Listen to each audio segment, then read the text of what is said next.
The power of agriculture sciences book का हमने यहाँ पे वीडियो आपको अवेलेबल करा रहे थे, उसी में अब हम सोइल साइंस सब्जेक्ट का सीरीज चलाएंगे। उसका पार्ट 1 अभी हम यहाँ पे डिस्कस करेंगे। इसमें हमारा पहला क्वेश्चन है which is not a biotic factor. इसमें पूछा है नॉट ए बायोटिक फैक्टर, तो that answer is climate. Which is the major constant in the dry land agriculture, तो ड्राई लैंड एग्रीकल्चर है तो रेनफॉल मैन वहाँ का फैक्टर रहेगा, तो इसका आंसर आ जाएगा रेनफॉल वेरिएबिलिटी।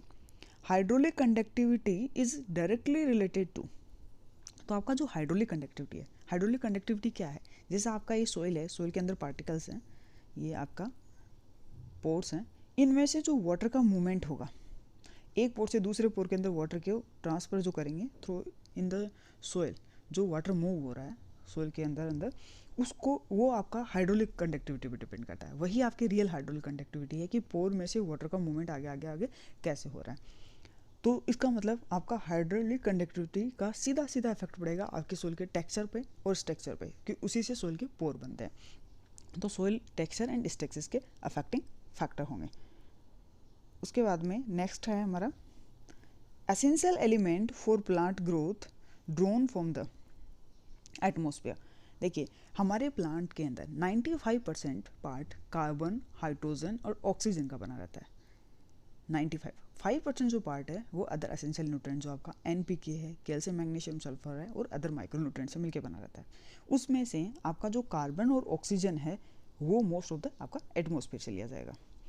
नेक्स्ट है nitrogen deficiency in the plant. देखो नाइट्रोजन की जब भी डिफिशिएंसी होगी तो हम सबको पता है कि ओल्डर लीव्स पे नाइट्रोजन की डिफिशिएंसी होती है। ये देखिए प्लांट का ये ओल्डर पार्ट है, इस ओल्डर पार्ट पे यहाँ पे नाइट्रोजन की डिफिशिएंसी हो रही है। कैसा दिखाई दे रहा है, येलो कलर का दिखाई दे रहा है, प्लांट की ग्रोथ हो गई है स्टंट। तो stunting and yellowing of the leaves, और कौन सा, ओल्डर लीव्स, तो वो आपका नाइट्रोजन का डिफिशिएंसी सिम्टम्स है। सेम ऐसा सिम्टम्स येलोइंग का प्लांट की जो यंगर लीव्स है यहाँ पे भी शो हो रहा है, देखो ये इसमें भी दिख भी रहा है। तो ये सारा सिम्टम्स होता है, ये आपकी सल्फर डिफिशिएंसी के कारण होता है, पर ये यंगर लीव्स में होगा। उसके बाद नेक्स्ट है जो आपका सल्फर है, कौन सी क्रॉप को सबसे ज़्यादा सल्फर चाहिए, सबसे ज़्यादा जो आपका सल्फर रिक्वायरमेंट होता है वो आपकी ऑयल सीड क्रॉप को होता है। तो इसमें आंसर आ जाएगा oil seed. Most sensitive crop to the iron deficiency, आपकी आयरन की डेफिशिएंसी के लिए मोस्ट सेंसिटिव क्रॉप कौन सी है, तो राइस हो जाएगी। आयरन डेफिशिएंसी है वो कौन इंड्यूस करेगा, आपका आयरन डेफिशिएंसी इंड्यूस करने के लिए कॉपर, मोलिब्डेनम और जिंक, ये तीन जो माइक्रोन्यूट्रिएंट है ये आयरन डेफिशिएंसी को इंड्यूस करते हैं। नेक्स्ट क्वेश्चन है nitrogen fixation is improved by the application of, तो नाइट्रोजन फिक्सेशन इंप्रूव करना है, तो नाइट्रोजन फिक्सेशन कहाँ होता है, प्लांट की रूट के अंदर राइजोबियम बैक्टीरिया, लेग्यूम्स में मेनली ये होता है कि यहाँ रूट है, रूट में नोडुल्स बनती है। अब प्लांट के अंदर रूट को डेवलपमेंट के लिए आपको फॉस्फोरस चाहिए। अगर आप फास्फोरस फर्टिलाइजर अच्छे से दे रहे हो, आपकी प्लांट की रूट अच्छे से डेवलप कर रही है, तो वहाँ पे नोडुल्स का जो फॉर्मेशन है वो भी अच्छे से होगा, क्योंकि फॉस्फोरस रिस्पॉन्सिबल होता है नोडुल फॉर्मेशन के लिए भी। इसलिए अगर आप फॉस्फोरस फर्टिलाइजर अच्छे से दोगे तो नोडुल बनेगा, और नोडुल बनेगा तो अच्छे से आपका नाइट्रोजन का फिक्सेशन होगा लेग्यूम्स प्लांट में। नेक्स्ट है water in the excess of the field capacity is termed as, that is gravitational water. Scheduling of irrigation means application of your proper quality of water and the water at a proper time. The unit of water use efficiency, water use efficiency की unit हो जाएगी kg per hectare mm. Which is the most drought resistant crop, most drought resistant crop कौन सी है, answer इसमें देख के रखे हैं, सोरगम है, सिसेमम है, वीट है, मेज है, तो इसका आंसर जो है करेक्ट आंसर वो आएगा आपका सोरगम। नेक्स्ट है most sensitive stage of groundnut for moisture, तो ग्राउंडनट के अंदर मेन क्या है, पोड का फॉर्मेशन, जिसमें फिर ग्रेन फिलिंग होती है और उसका ग्रेन ही हम खाते हैं मोस्टली, तो उसके अंदर पोड फॉर्मेशन, तो पोड से पहले पैगिंग होती है एक स्टेज, जब पैग बनेगा तो पैगिंग के बाद ही उसके आगे पोड बनता है। तो इसलिए इसका जो बेस्ट जो सेंसिटिव स्टेज है, मोस्ट सेंसिटिव स्टेज है ग्राउंडनट की मॉइस्चर स्ट्रेस के लिए, तो वो आपकी आ जाएगी peg formation. Crop coefficient value at a early stage, early stage पे क्रॉप कोफिशिएंट की वैल्यू हमेशा क्या रहती है, लो रहती है। इफ़ द इरिगेशन वाटर पर CPE रेशियो वैल्यू अगर आपकी हाई है इरिगेशन इंटरवल के लिए, तो इसका मतलब आपका इरिगेशन इंटरवल कैसा होगा, शॉर्टर होगा। Which is very effective reflector, effective reflector क्या है इसमें सबसे ज़्यादा आपका, तो सबसे ज़्यादा एल्बिडो किसका होता है, सबसे ज़्यादा एल्बिडो होता है आपका स्नो का, तो इसमें आंसर आ जाएगा स्नो। यूट्रोफिकेशन, यूट्रोफिकेशन क्या होता है, यूट्रोफिकेशन का मतलब होता है कि आपकी most of the water bodies में क्या होता है कि न्यूट्रिएंट का सोर्स बहुत ज़्यादा बढ़ जाता है, एक पर्टिकुलर न्यूट्रिएंट का कंटेंट कंसंट्रेशन या हम कह सकते हैं कंटेंट बहुत ज़्यादा हाई हो जाता है, तो वहाँ की वाटर बॉडीज़ की जो माइक्रोब्स हैं और वहाँ के प्लांट्स हैं उनकी ग्रोथ बहुत ज़्यादा हाई हो जाती है, और धीरे धीरे वो क्या है आपका वाटर की क्वालिटी भी ख़राब हो जाती है, पूरे वाटर को आपके जो एल्गीज वगैरह हैं वो कवर कर लेती हैं, तो उससे वाटर क्वालिटी भी ख़राब हो जाती है, तो वो यूट्रोफिकेशन होता है। तो किसी भी न्यूट्रेंट का रिचमेंट होना, बहुत ज़्यादा अगर कोई न्यूट्रेंट हो जाए तो वो आपका क्या है, यूट्रोफिकेशन है। तो यूट्रोफिकेशन मोस्टली किस में देखा जाता है, फॉस्फोरस में। Total nitrogen is soil is determined by, total nitrogen निकालना है तो आपको करना पड़ेगा जेल-डाल प्रोसेस, इसमें आप टोटल नाइट्रोजन निकाल सकते हो। एल्कली, ये केमेनो4 का मेथड है, पोमोग्रेनेट पोटेशियम पोमोग्रेनेट का मेथड, जिसमें 0.32% यूज़ करते हैं। ये वाला जो मेथड है ये आपका जो मिनरलाइज जो नाइट्रोजन है उसके लिए किया जाता है। ओल्सन मेथड है ये आपका फॉस्फोरस के लिए किया जाएगा एल्कली सॉइल में, और जो ब्रे का मेथड है ये आपका एसिडिक सॉइल में फॉस्फोरस निकालने के लिए। इसका आंसर आ जाएगा आपका जेल-डाल process. Which organism fix atmospheric nitrogen, तो इसमें आंसर आएगा Azotobacter. Nitrosomonas Nitrobacter nitrification process में काम करते हैं। Which soil has the lowest quantity of available water, available है वाटर तो सैंडी सोइल में सबसे ज़्यादा अवेलेबल होता है, लेकिन लोवेस्ट क्वांटिटी में अवेलेबल होगा क्योंकि उसमें जब आप पानी होगा आपकी सोइल में तुरंत तभी मिलेगा, मतलब मैक्रोपोर्स वाला अवेलेबल है, उसके बाद में तो पूरा वाटर लीज डाउन हो जाता है, डीपॉपुलेशन में चला जाता है। तो सैंडी सोइल के अंदर क्या है, वाटर को एक फिल्म बना करके कवर करके अपने सरफेस में एज जैसे क्ले करती है, रिटेन करती है, वैसे रिटेन नहीं कर पाता, लेकिन इसमें अवेलेबल वाटर क्वांटिटी रहता है, ये जस्ट अवेलेबल वाला वाटर रखता है, लेकिन इसमें पूछा है lowest quantity of available water, that answer is Sandy. What has the maximum density, किसकी, वाटर की जो मैक्सिमम डेंसिटी वो कितने पे, सबको पता है 4 डिग्री सेंटीग्रेड पे मैक्सिमम वाटर डेंसिटी होती है। वाटर से रिलेटेड एक क्वेश्चन और आता है कि जैसे आपने कभी देखा होगा आइस को देखा है और आपका एक लिक्विड वाटर है, आपका जो लिक्विड वाटर है अगर उसमें आप आइस डाल दोगे तो आइस ऊपर से मूव कर, मतलब वो उससे फ्लोट करती है वाटर पे, उसका रीज़न क्या है, उसका रीज़न ये है कि आपका जो आइस वाला जो मोलिक्यूल है उसमें जो वाटर मोलिक्यूल है वो एक वाटर मोलिक्यूल के चारों तरफ 4 वाटर मोलिक्यूल जुड़े रहते हैं, लेकिन जब लिक्विड का फॉर्म में आपका वाटर होता है तो एक वाटर मोलिक्यूल की तरफ 5 या 5 से ज़्यादा वाटर मोलिक्यूल होते हैं, इसलिए आपका बर्फ़ क्या है वो उस पर फ्लोट करता है।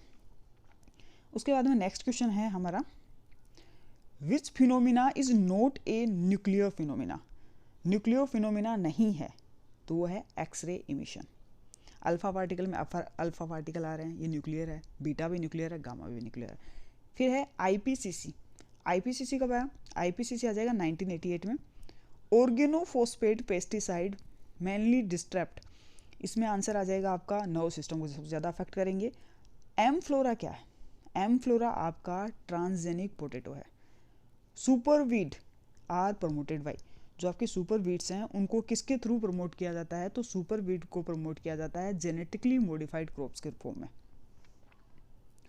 एनर्जी पिरामिड हमेशा आपका अपवर्ड साइड में बनेगा, एनर्जी पिरामिड हमेशा आपका अपवर्ड साइड में बनता है। नेक्स्ट है screw shaped bacteria are called, screw shaped हम कह सकते हैं या कोमा सेप हम इनको कह सकते हैं, that is the vibrio. Vibrio जो है आपका वो कोमा सेप का होगा, इसको हम स्क्रू सेप्ड भी बोलते हैं। Who is consider as the father of soil microbiology, soil microbiology का फादर किसको बोलते हैं, वो आ जाएगा Winogradsky. The concept of natural farming, natural farming का कंसेप्ट किसने दिया था, फुकुओका ने दिया था। नेक्स्ट हमारा क्वेश्चन है, increase in soil water content and temperature, आपका सोइल का वाटर कंटेंट और टेम्परेचर इन दोनों का बढ़ा दीजिए, इनको बढ़ाने के बाद में किसकी अवेलेबिलिटी इंक्रीज हो जाएगी, तो फॉस्फोरस की। Which of the following is potassium metaphosphate, potassium metaphosphate का फॉर्मूला क्या होता है, KPO3, तो इसमें आंसर आ जाएगा आपका डी। वाइट बर्ड ऑफ मेज, वाइट बर्ड ऑफ जो मेज है ये जिंक डिफिशियंसी के कारण होता है, इस मेज से ही आपको जिंक का नाम निकालना पड़ेगा और इसका आंसर हो जाएगा जिंक। जिंक डिफिशियंसी से जो वाइट बर्ड ऑफ मेज होते हैं उसके अंदर जो आपका डिफिशियंसी सिम्टम्स है वो देखिए ये इस टाइप के, इस टाइप का ये वाइट मेज में आपको ये वाइट बर्ड ऐसे वाइट स्ट्रिप से बन के और बर्ड में ऐसे वाइट से दिखाई देगा यहाँ आपको वाइट। ये आपका वाइट बर्ड ऑफ मेज का सिम्टम्स है इस फोटो में। फिर आपका नेक्स्ट क्वेश्चन है the highest nitrogen content is found in the. Highest nitrogen content किस में मिलेगा? तो हाईएस्ट नाइट्रोजन कंटेंट के लिए आपने देखा होगा ग्राउंडनट केक 7.3 के आसपास उसमें नाइट्रोजन कंटेंट होता है, तो इसमें आ जाएगा हाईएस्ट नाइट्रोजन कंटेंट आपका ग्राउंडनट केक। उसके बाद में नेक्स्ट हमारा क्वेश्चन है ग्राउंडनट केक इसका आंसर हो गया। विच of the following element is the part of chlorophyll? Part of chlorophyll में क्या आएगा? मैग्नीशियम होता है। पार्ट ऑफ क्लोरोफिल के फॉर्म में आपका क्या आएगा? मैग्नीशियम होगा। इसमें कैसे मैग्नीशियम होता है इसको हमने सर्च भी किया था, उसमें आप देख सकते हैं आपका ये क्लोरोफिल जो है उसमें मैग्नीशियम आयन होते हैं। एक लार्ज रिंग लाइक एक स्ट्रक्चर बनती है ये, और इसके अंदर आपका यूँ क्लोरोफिल के अंदर यहाँ मैग्नीशियम आयन जुड़ा हुआ रहता है। जैसे सेंट्रल के अंदर एक यूनिकली डिफाइंड स्ट्रक्चर होती है क्लोरोफिल मॉलिक्यूल में मैग्नीशियम का प्रेजेंस का। उसके बाद में हमारा जो नेक्स्ट क्वेश्चन है वो है the latent heat of vaporisation of water. वो हो गया आपका 540 कैलोरी पर gram. Total porosity is more in. Total porosity किस में सबसे ज़्यादा मिलेगी? तो टोटल पोरोसिटी आपको क्लेली सॉइल में ज़्यादा मिलेगी। इसमें माइक्रोपोर्स ज़्यादा होते हैं तो इसलिए टोटल पोरोसिटी ज़्यादा होती है। Chemically most active soil separates कौन सा है? तो मोस्ट एक्टिव सोल सेपरेट भी आपका क्ले है। क्ले कैसे है? क्योंकि हाई स्पेसिफिक सरफेस एरिया होता है, तो most of the reaction surface area high होगा उसी पे होगा, तो इसलिए मोस्ट एक्टिव सोल सेपरेट है आपका क्ले। नेक्स्ट है उसमें soil water potential is normally आपका नेगेटिव होता है। Newtonian body is related to, इसका आंसर हो जाएगा viscosity. The ratio of volume of air to volume of soil, तो आपका वॉल्यूम ऑफ एयर से लेके वॉल्यूम ऑफ द सॉइल के अंदर आप रेशियो निकालोगे तो वो आपको दिखाएगा आपका aeration porosity. Which soil order stand for organic soil? Organic soil के लिए कौन सा ऑर्डर आता है? हिस्टोसॉइल आता है, और ये हमारे इंडिया में अवेलेबल भी नहीं है ये वाला order. Phosphorus concentration in the plant on dry weight basis. Dry weight basis पे प्लांट में फॉस्फोरस हमेशा 0.4% के आसपास आपको मिलेगा। 0.4% या इससे भी कम में आपको मिलता है। तो इसका आंसर हमारे नेक्स्ट पेज पे देख रखा है। इसका आंसर हो जाएगा आपका लेस देन 0.4%। नेक्स्ट है द वेट ऑफ 1 हेक्टेयर फ्रोसलाइस। इसका कितना वेट होगा? इसका वेट हो जाएगा 2.2 × 10⁻⁶ kg पर हेक्टेयर। ये 1 हेक्टेयर की सोइल का आपको वेट पूछा है यहाँ पे, तो इसका आंसर आ जाएगा 2.2 × 10⁻⁶ kg। आज की इस वीडियो में इतना ही। इसके आगे सोइल साइंस का सेकंड पार्ट हम लेके आएंगे, उसमें फिर से हम 50 क्वेश्चन के बारे में यहाँ पे डिस्कशन करेंगे।